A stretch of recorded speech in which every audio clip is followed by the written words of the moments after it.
Assalamualaikum warahmatullahi wabarakatuh. Alhamdulillahirrabbilalamin. Wassalatu wassalamu ala asrafil anbiya wal mursalin wa ala alihi wa sahbihi ajma'in, amma ba'd. Alhamdulillah, puji syukur kita panjatkan kepada Allah Subhanahu wa ta'ala. Karena limpahan rahmatnya, kita masih diberikan nikmat iman, nikmat Islam, nikmat kesehatan, nikmat hati yang lapang, sehingga kita masih mampu menjalankan aktivitas kita sehari-hari, berlomba-lomba dalam kebaikan. Baik, sholawat dan salam kita curahkan kepada tauladan kita, Nabiullah Muhammad Sallallahu Alaihi Wasallam. Apa kabar antum semua di rumah? Insya Allah selalu sehat ya, selalu dalam limpahan rahmatnya Allah. Iya, kemarin teman-teman semua telah mendengarkan tausiah tentang apa? Tentang Abdullah bin Umar ya. Nah sekarang Ustazah akan berbagi kisah tentang pemuda Ashabul Kahfi.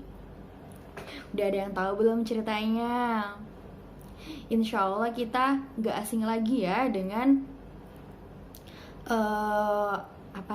Ashabul Kahfi, karena kisahnya diabadikan dalam Al-Quran, yaitu surat Al-Kahfi, surat ke-18 dalam Al-Quran. Jadi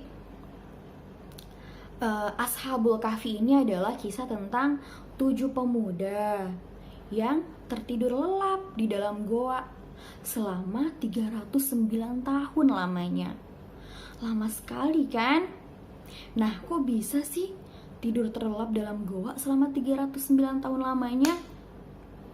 Ya, begini ceritanya. Pada suatu zaman sebelum zamannya Rasulullah SAW, hiduplah seorang raja yang keji, raja yang zalim. Kenapa? Karena raja tersebut mewajibkan penduduknya untuk menyembah berhala. Jika tidak mau, jika menolaknya, maka akan dibunuh seketika. Ya kan? Terus pada suatu hari ada segerombolan penduduk, segerombolan masyarakat di depan istana gitu. Mereka lagi menyembah berhala. Namun ada sekelompok masyarakat yang tidak suka dengan raja yang zalim tersebut, yaitu Raja Dicyanus. Siapakah sekelompok tersebut? Adalah 7 pemuda yang beriman kepada Allah Subhanahu wa ta'ala. Nah, pada saat itu kurang lebih percakapannya seperti ini. Aku sudah tidak suka lagi tinggal di negeri ini. Negeri dengan pemimpin yang zalim. Pemuda yang lainnya menimpali. Aku juga. Aku ingin pergi saja dari negeri ini. Gitu. Terus kemudian yang lainnya juga menimpali. Bagaimana jika kita meninggalkan tempat ini? Kita mencari tempat lain di mana kita bisa beribadah kepada Allah Subhanahu wa ta'ala. Akhirnya terjadi kesepakatanlah mereka. Lalu mereka melakukan sebuah perjalanan panjang. Dalam perjalanan tersebut, mereka menemukan sebuah goa. Goa yang besar dan juga tua. Kemudian salah satunya berkata, apakah sebaiknya kita istirahat di goa ini? Yang lainnya menimpali, tapi apakah kamu yakin goa tersebut aman dan nyaman? Gitu. Kemudian pemuda yang lainnya berinisiatif untuk ngecek ke dalam goa tersebut bagaimana kondisinya, apakah layak untuk istirahat. Dan ternyata alhamdulillah nyaman untuk istirahat kan. Akhirnya mereka satu persatu dan anjingnya juga masuk ke dalam goa tersebut.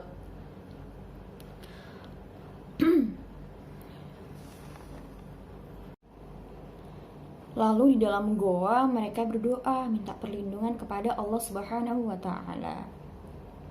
Doanya ada dalam Al-Qur'an surah Al-Kahfi ayat 10. Ya.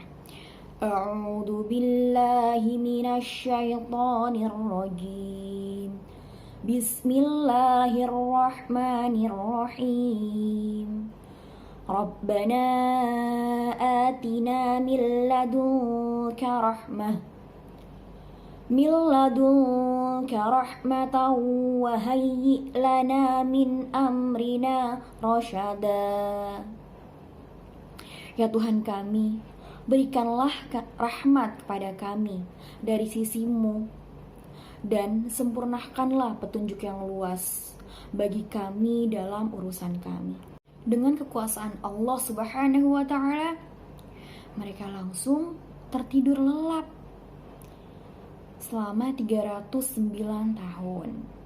Nah, waktu telah berlalu 309 tahun kemudian, 7 pemuda yang iman tersebut Allah bangunkan dengan keadaan yang masih sama seperti sedia kala. Kemudian saat mereka bangun, mereka merasakan kelaparan. Perutnya keroncongan.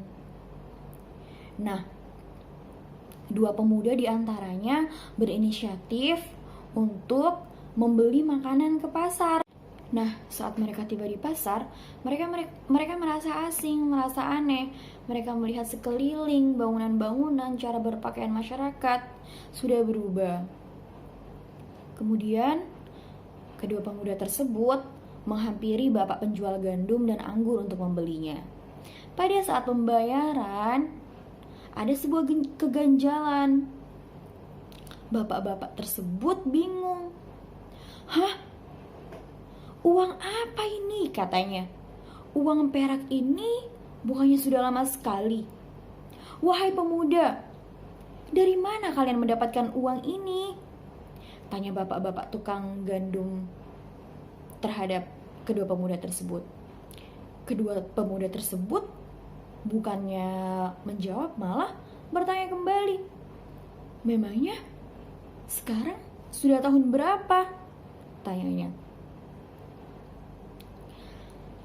Terus kemudian kedua pemuda tersebut juga saling berbisik.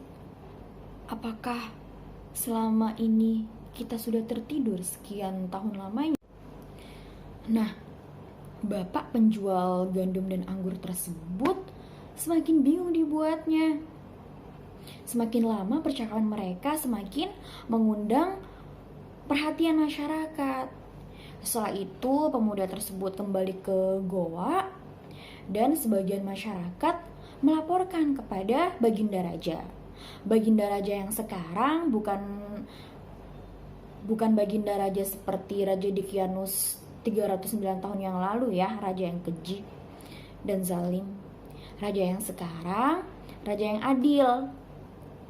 Nah, setelah sebagian masyarakat melaporkan kepada Baginda Raja atas kejadian aneh di pasar, Baginda Raja langsung terkaget-kaget.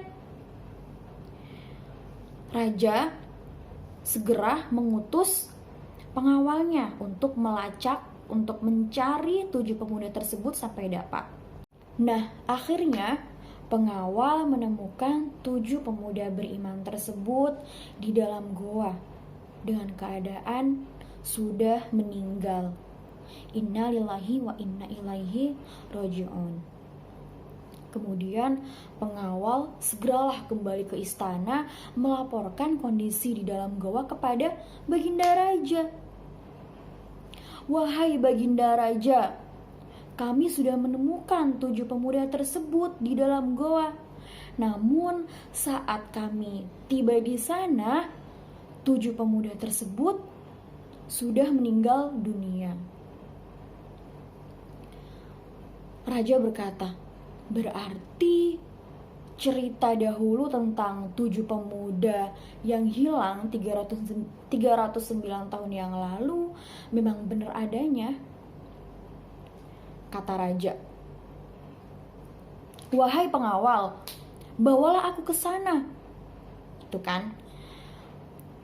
Lalu mereka bergegas ke goa yang tua dan besar tersebut. Sampai di dalamnya goa, raja menemukan anjing di depan goa yang sudah meninggal juga. Saat Baginda Raja masuk beserta pengawal, Baginda melihat dengan sendirinya bahwa 7 pemuda yang beriman tersebut sudah tidur selamanya. Mereka terlihat tersenyum. Subhanallah, Maha Kuasa Allah atas segala sesuatu yang mematikan dan menghidupkan makhluknya. Ini adalah bukti bahwa hari kiamat itu memang nyata. Nah, inilah kisah tentang Ashabul Kahfi, kisah tentang 7 pemuda yang beriman, penghuni goa selama 309 tahun lamanya. Dari kisah Ashabul Kahfi ini, kita bisa mengambil beberapa beberapa pelajaran. Yang pertama, kita harus mempertahankan keimanan kita walaupun banyak halangan dan rintangan. Misalnya nih, kita sudah niat puasa, tapi ternyata teman kita yang tidak puasa malah gini, ngapain sih, kita makan masih kecil, ngapain juga puasa, mending makan es krim gitu. Kira-kira gimana antum? Ustazah yakin anak Duratul Ummah yang solih dan solihah, hafidh-hafidhoh, tidak mungkin mudah tergoda seperti hal tersebut ya. Nah, pelajaran kedua yang bisa kita ambil adalah Allah akan menyelamatkan orang-orang yang memperjuangkan keimanannya. Pelajaran yang ketiga adalah kita harus percaya dan yakin dan meyakini adanya hari kiamat.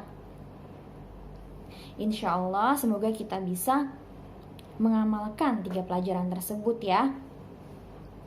Pokoknya setelah ini antum harus semakin kuat keimanannya, semakin gigih, semakin percaya diri menjalankan perintah Allah Subhanahu wa taala, patuh kepada umi abi, sayang kepada saudara-saudara, rajin belajar, rajin tahsinnya, tahfidnya.